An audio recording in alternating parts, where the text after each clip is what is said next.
에서 파괴된 성전을 기억하소서라는 제목으로 하나님의 말씀을 전하겠습니다. 파괴된 성전을 기억하소서. 시편 74편은 다윗 시대의 성가 대장이었던 아삽, 이 아삽의 후손이 지은 시입니다. 이스라엘이 적군의 침입을 받아서 바벨론, 아수르 이런 나라들의 침입을 받겠죠. 침입을 받아서 특별히 성전이 무너지는, 성전이 회파되는 그러한 비극을 목도한 시인은 이제 하나님께 저들의 만행을 고통스러워하면서 하나님께 민족의 구원, 우리 민족을 이렇게, 우리 이스라엘을 이렇게 두시겠습니까? 하고 구원을 호소하고 있습니다. 그러나 시인의 고통은 단순하게 우리 민족이 고통당합니다, 그런 수준이 아닙니다. 하나님의 백성이 순환을 당함으로 말미암아 결국은 하나님의 영광이 가려지는 것이죠. 하나님의 백성이 실패하고, 하나님의 백성이 죄 때문에 징계당하고, 하나님의 백성이 망하게 되면 많은 사람들이 하나님을 조롱하잖아요. 하나님이 계시면 그렇게 만들었는가? 하나님을 믿는다는데 왜 그렇게 됐는가? 우리 하나님께 그것을 말씀하면서 하나님, 우리가 비록 잘못했지만 하나님, 우리 백성들 하나님의 영광을 생각하사 파괴된 성전을 기억하고 회복해달라는 애통, 탄원의 시라는 것을 알 수가 있습니다. 마치 예레미야 애가에 등장하는 배경과 비슷하죠. 슬프다 그러죠. 애가라는 말이 하는 탄식의 소리, 감탄사. 예레미야 애가에 슬프다. 마치 우리나라 구한말에 장지연이라는 분이 황성신문에 뭐라고 사설을 놓냐면, 시일야 방성대곡 이날 목놓아 통곡하노라, 이런 통곡과 같은 그러한 느낌이 듭니다. 그러나 그런 통곡이라 할지라도 다른 점이 있습니다. 다른 점이 뭐냐면, 여기 74편 시작에 보면 누구에게 지금 탄식하고 있습니까? 하나님이여 그러죠. 단순한 어떤 하소연, 어떻게 되겠습니까? 라는 어떤 불평의 표시가 아니라 정말 하나님 그냥 보고 계시겠습니까? 하나님, 우리들의 이 탄원 소리를 들어주시고 우리 민족을 회복해 달라는 그러한 말씀이 있습니다. 이거는 우리의 기도에 탄원의 대상이 있음을 알 수가 있습니다. 누구에게 기도합니까? 우리 하나님께 기도하는 거예요. 아무도 없는 상황에서 그냥 불평으로 말하는 그것이 아니라 우리 하나님이 계시니까 하나님이여 우리의 상황을 보시고 우리를 구원하사 우리를 회복해 달라는 그러한 기도의 내용임을 알 수가 있습니다. 마치 찬송가 오늘 279장, 옛날에 338장이었는데 인애하신 구세주여, 하나님 지금 우리를 지나가지 마소서. 영어 원문에는 지나가지 말라는 거예요. 하나님께서, 우리 예수님께서 마치 길을 가실 때에 그 거지 바디메오가, 소경 바디메오가 어떻게 하죠? 주여 우리를 불쌍히 여기소서 소리 지르잖아요. 그렇게 외치는 것처럼 하나님, 지금 우리 민족이 이렇게 되었는데, 이스라엘이 이렇게 되었는데, 하나님의 백성이 이렇게 되었는데, 하나님 그냥 지나가지 마시고 지금 파괴된 성전을 기억하사 우리를 불쌍히 여겨주시고 우리를 회복해 달라는 기도가 이 안에 들어가 있는 것입니다. 그런데 그냥 지금 이야기가 되는 것이 아니라 우리 하나님께서는 이스라엘을 구원하실 능력이 있습니다. 구원할 수 있는 능력도 없는 그 하나님께 우리를 구원해 달라는 것이 아니라 우리 하나님은 구원하실 능력이 있고 또 우리 하나님은 우리 하나님의 백성을 구원할 필요성이 있다는 것이죠. 그래서 먼저 보면 하나님께서 우리를 구원하실 능력이 어떻게 있는가를 여기 성경에 말합니다. 2절에 보면 옛적부터 얻으시고 속량하사 주의 기업의 지파로 삼으신 주의 회중을 기억하소서. 주께서 계시던 시온산도 생각하소서 그러죠. 여기 옛적부터 얻으시고 속량하사 그랬는데 하나님께서 이스라엘 백성을 애굽에서 구원하시잖아요. 애굽에서 건져서 가나안 땅에 가게 하십니다. 그럴 때 그때 하나님께서 보여주셨던 하나님의 능력이 있습니다. 애굽을, 이 세상에 가장 강했던 강대국인 애굽을 하나님께서 10가지 재앙으로 심판하시잖아요. 그런 하나님 충분히 이스라엘 백성을 구원하실 수 있습니다. 홍해 바다를 가르시죠.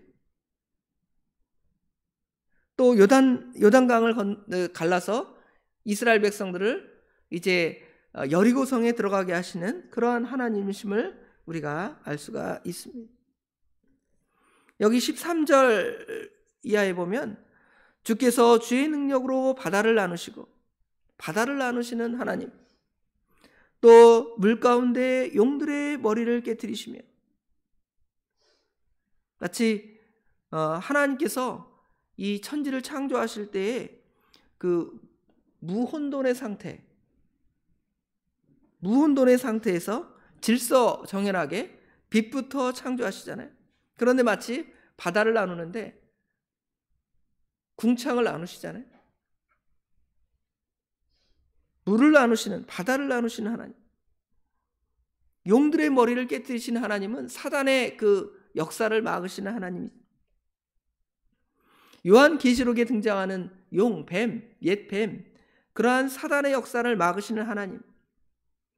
여기 14절에 보면 리워야단의 머리를 부수시고, 리워야단은 혼돈의 괴물, 여기는 악어로 볼 수 있다 그랬는데 우리가 상상할 수 없는 그러한 동물, 그러한 리워야단의 머리를 부수시고 그것을 사막에 사는 자에게 식물로 주시는 그러한 하나님이십니다. 15절에 보면 주께서는 바위를 쪼개어 큰 물을 내시며 주께서 늘 흐르는 강들을 마르게 하셨나이다. 바위를 쪼개어 반석을 쳐서 이스라엘 백성에게 물을 주시잖아요, 광야에서. 또 늘 흐르는 강을 갈라서, 홍해를 갈라서, 요단강을 갈라서 이스라엘 백성을 마른 땅으로 건너게 하십니다. 16절에 낮도 주의 것이요 밤도 주의 것이요, 밤과 낮을 주장하시는 하나님이십니다. 주께서는 빛과 해를 마련하셨습니다. 17절에는 주께서 땅의 경계를 정하시며 주께서 여름과 겨울을 만드셨나이다. 무더운 여름이 지났죠. 비가 오니까 곧 추워질 것입니다. 그것은 하나님께서 정하신 것입니다. 그런 능력의 하나님께서 파괴된 성전을 기억하시고 고난당하는 이스라엘을 기억하시고 구원해 달라는 것입니다. 능력도 없는 저 해와 달과 별에게 비는 저 우상 앞에 가서 절하는 그것이 아니라 하나님이요, 능력의 하나님께서 우리를 구원해 주실 능력이 있으므로 우리는 그 하나님께 기도합니다 하고 외치는 것입니다. 그러면서 하나님께서는 왜 그러면 우리를 구원해 하셔야 됩니까? 그걸 말하는 거죠. 하나님, 지금 우리 민족이 이러한 상태에 있습니다. 여기 3절에 보면 영구히 파멸될 곳을 향하여 주의 발을 옮겨 놓으소서. 원수가 성소에서 모든 악을 행하였나이다. 하나님의 전을 밟고 파괴하는 악이 행해지는 것입니다. 주의 대적이 4절에 보면 주의 회중 가운데서 떠들며 자기들의 깃발을 세워 표적을 삼았으며, 바벨론의 느부갓네살이 와서 예루살렘 성전을 회파하고 또 안티오쿠스 에피파네스가 와서 자기들의 깃발을 세우고 악을 지금 이스라엘에게 행하는 것을 보는 것이지요. 마치 그 모습은 5절에 보면 그들은 마치 도끼를 들어 삼림을 베는 사람 같으니이다. 나무를 베는, 도끼를 들어 나무를 베는 나무꾼과 같아요. 그래서 다 베어 가져가겠다는 것입니다. 6절에 이제 그들이 도끼와 철퇴로 성소의 모든 조각품을 쳐부수고 주의 성소를 불사르며 주의 이름이 계신 곳을 더럽혀 땅을 엎었나이다. 그러면서 그들의 마음속에 뭐라고 말하냐면 우리가 그들을 진멸하자 하고 그 땅에 있는 하나님의 모든 회당을 불살랐다는 것입니다. 이런 악이 지금 행해지고 있는 것을 왜 시인은 그렇게 말할까요?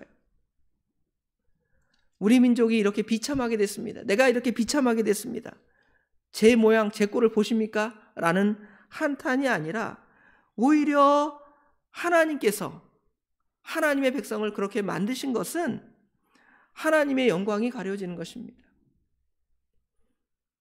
마치 모세가 이스라엘 백성들이 출애굽에서 금송아지를 만들 때에 하나님께서 모세에게 뭐라고 말하냐면 내가 이 이스라엘 백성들을 다 파멸하고 너를 통하여서 너의 후손을 통하여 다시 이스라엘 백성을 만들까? 그럴 때 모세가 이스라엘 백성을 위해서 중보하잖아요. 뭐라고 중보하냐면 하나님이 저들을 애굽에서 끌어내서 여기서 다 죽게 하시려고 그들을 구원하셨습니까? 그러면 많은 사람들이 우리 하나님을 비웃을 것이 아닙니까?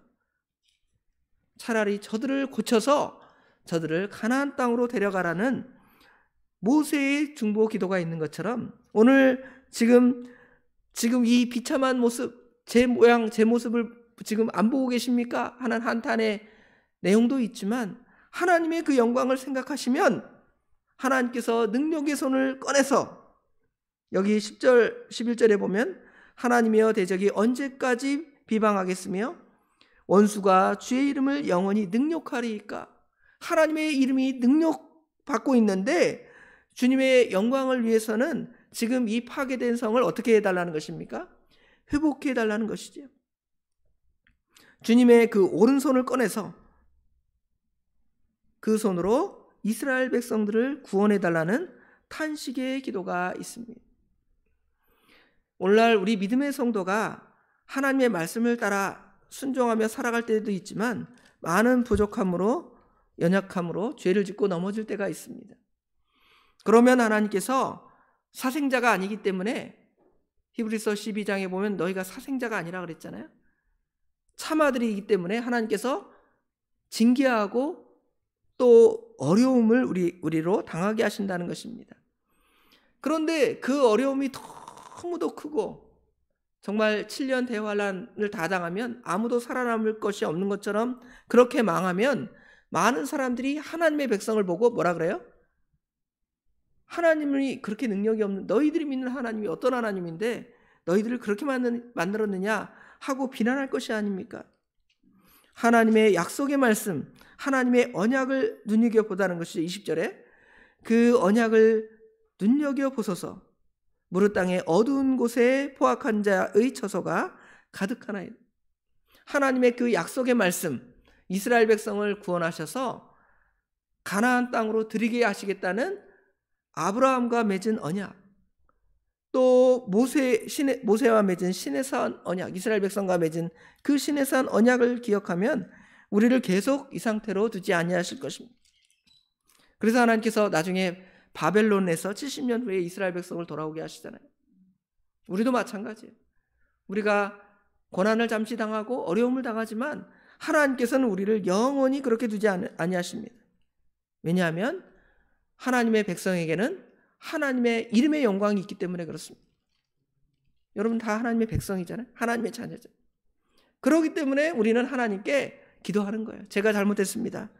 나를 지나가지 마시고 나를 구원하소서 하고 탄식하는 기도가 우리에게 있어서 우리가 혹시 이러한 어려움을 당할 때 우리 하나님이 능력이 없는 하나님이 아니라 능력이 있으시고 또 하나님의 영광을 위해서 우리를 구원하실 것입니다 라는 확신을 가지고 기도함으로 하나님의 은혜를 따라 그 모든 것들이 회복되는 그 은혜의 역사를 맛보고 살아가는 저와 우리 도봉의 모든 식구들이 되기를 간절히 원합니다.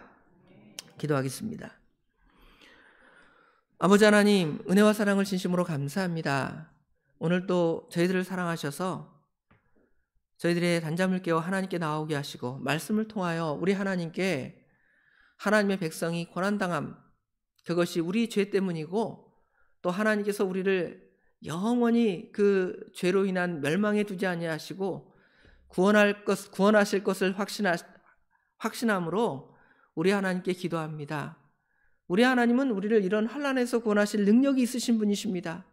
과거에도 그렇게 구원하셨고 지금도 환난 가운데서 구원하시며 앞으로도 우리를 구원하실 그 하나님을 믿고 의지하고 기도하오니 저희들의 죄를 용서하여 주시고 저희들을 지나가지 마시고 저희들을 이 환난 가운데서 구원해 달라는 이 아삽의 후손의 기도를 우리가 기억하여 우리가 우리 하나님께 우리의 부족함을 고백할 수 있도록 도와주시옵소서.